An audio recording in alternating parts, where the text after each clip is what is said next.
السلام علیکم ورحمۃ اللہ وبرکاتہ۔ جیسے کہ ہماری اور آپ کی گفتگو کا سلسلہ قرآن مجید کی معرفت کے سلسلے سے شروع ہوا، میں نے بسم اللہ الرحمن الرحیم کے سلسلے سے آپ حضرات کی خدمت میں گفتگو کی۔ آج رحمان اور رحیم کے لیے ایک دو جملہ عرض کر دوں۔ رحمان جو ہے یہ صفت عام ہے، لفظ دونوں کا ایک ہی ہے، معنی لگ بھگ دونوں کے ایک ہیں۔ رحمان کے بھی معنی بھی ہیں اور رحیم کے معنی بھی بخشنے والا، مہربان، مگر اس کے مفہوم بہت زمین آسمان فرق کرتے ہیں۔ یہ رحمان جو ہے یہ صفت عام ہے، رحمان جو بسم اللہ میں استعمال ہوا ہے، یعنی یہ اس کو بھی دیتا ہے اللہ جو اس کو نہ مانے، یہ اس کو بھی دیتا ہے جو اس کو مانے، یعنی دونوں کو دیتا ہے۔ مثلا ہوا دونوں، کافر مسلم، زمین دونوں، کافر مسلم، فروٹس، میوات، سمندر وغیرہ وغیرہ وغیرہ، تمام چیزیں دونوں کو مل رہی ہیں۔ یہ 3% ہیں جو اس کائنات میں مل رہی ہیں، وہ رحمان کے اندر ہیں جو سب کو ملیں گی، مگر رحیم جو ہے اس کے اندر 97% ہے۔ تو 3% سے آپ اندازہ لگائیے 3% میں کتنا بڑا معاملہ ہے اس کائنات کے اندر میں۔ اور رحیم جو ہے وہ 97% ہے، اور 97% یہ کس کے لیے ہے؟ کہ یہ صرف اور صرف مومنین کے لیے ہے، اس میں غیر مومنین جناب شامل نہیں ہے۔ اور یہ ملے گا اس وقت جیسے ہی روح نکلنے والی ہوگی، تو چھٹے امام ارشاد فرماتے ہیں 2 نعمتیں ملیں گی۔ کہا 2 نعمتیں کون سی ہیں؟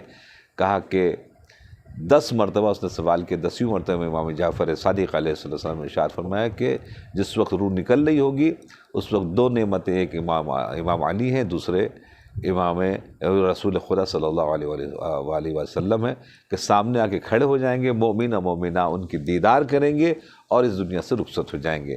تو یہ 2 نعمتیں جو ملیں گی وہ 97 رحیم کے اندر میں ہے۔ تو آج انشاءاللہ ہم نے بسم اللہ الرحمن الرحیم کے سلسلے سے آپ کی خدمت میں یہ پیش کیا۔ اب ہم دعا افتتاح کے سلسلے میں جو ہماری اور آپ کی گفتگو چل رہی ہے، اس کے سلسلے میں آپ کے اذہان عالیہ کو میں اس طرف لے کے چلوں، اس کے سلسلے کو آگے۔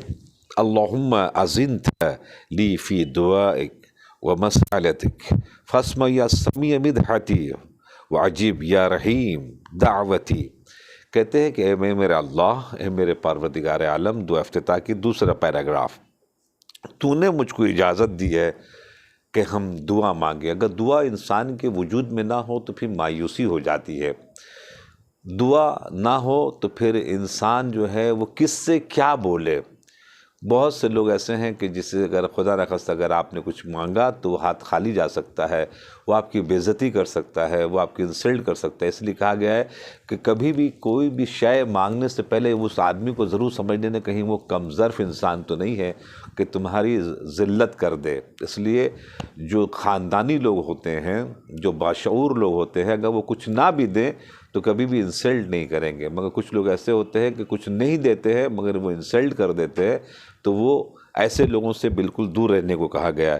اے اللہ، تو نے اجازت دی ہے، اللہم اذنت لی فی دعائک، تو نے ہمیں دعا مانگنے کی اجازت دی ہے، ومسألتک، کہ میں تجھ سے سوال کروں، فاسمع یا سمیع مدحتی، اے اللہ جب تو نے یہ دیا ہے تو پھر ہماری بات کو سن، یا سمیع مدحتی، میرے مدحت کو سن، وعجیب یا رحیم، اور پھر مجھے جواب دے۔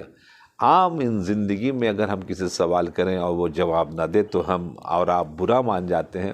جس نے خود سوال کرنے کے لیے کہا، جس نے خود دعا مانگنے کے لیے کہا، وہ کیسے ہو سکتا ہے کہ ہمارے سوال کا جواب نہ دے، ہمارے دعا کو قبول نہ کرے؟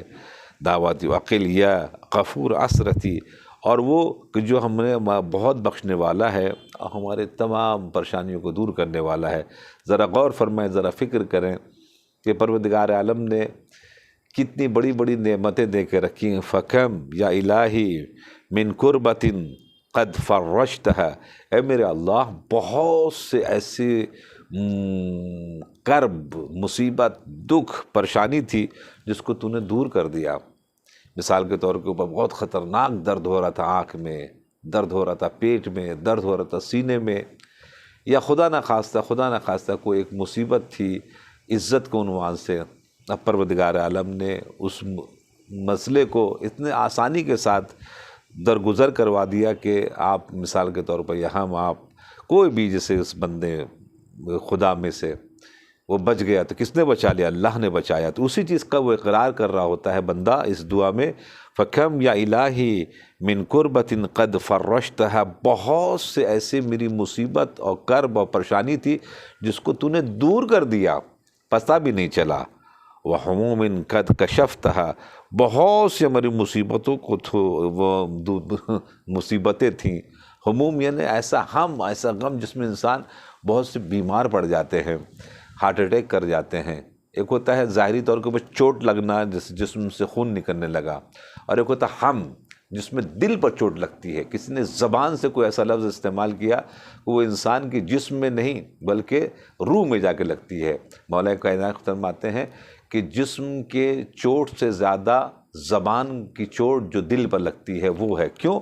اس لیے کہ خنجر کا زخم وہ بند ہو جاتا ہے، ختم ہو جاتا ہے، مگر زبان کا زخم ختم نہیں ہوتا ہے۔ وَأَسْرَةٍ قَدْ عَقَلْتَهَا، ہمارے بہت خطاؤں کو پروردگار عالم تو نے جو ہے درگزر کی، بہت سے ہم نے غلطیاں کی تھیں، اگر لوگوں کو پتہ چل جاتا یا لوگوں نے کی تھی پتہ چل جاتا، بندوں نے کی تھی پتہ چل جاتا، تو بیچارہ وہ بالکل اکیلا ہو جاتا ہے اس دنیا میں، مگر اے ستار العیوب تو نے ان عیوبوں کو چھپا لیا۔ یہ ہم دعاؤں میں جناب کہہ رہے ہوتے ہیں، وَرَحْمَةٍ قَدْ نَشَرْتَ، اور رحمت کو عام کر دیا تو نے، یعنی ہمارے جو پازیٹیو تھے، ہمارے جو پازیٹیو چیزیں جو تھیں وہ دنیا والوں کو عام کروا دیں، اور جو ہماری نگیٹو تھیں وہ پروردگار تو نے چھپا دیا۔ یہ دعا افتتاح میں جناب ہم اور آپ کہہ رہے ہوتے ہیں، بلاؤں کے گھیرے کو توڑ دیا تو نے، وَحَلْقَةِ بَلَاعٍ قَدْ فَكَكْتَهَا، حلقہ یعنی کہ مثال کہتے ہیں حلقے کا ماتم، یعنی گھیرے کا ماتم، تو ہمارے بلاؤں نے چاہو سے گھیر لیا تھا۔ اس دعا میں جناب ہم اور آپ کہتے ہیں اس گھیرے کو کس نے توڑا؟ اللہ نے توڑا، ورنہ دشمن نے تو کوئی سرا، کوئی رستہ، کوئی حساب چھوڑا ہی نہیں تھا ہمیں اور آپ کو۔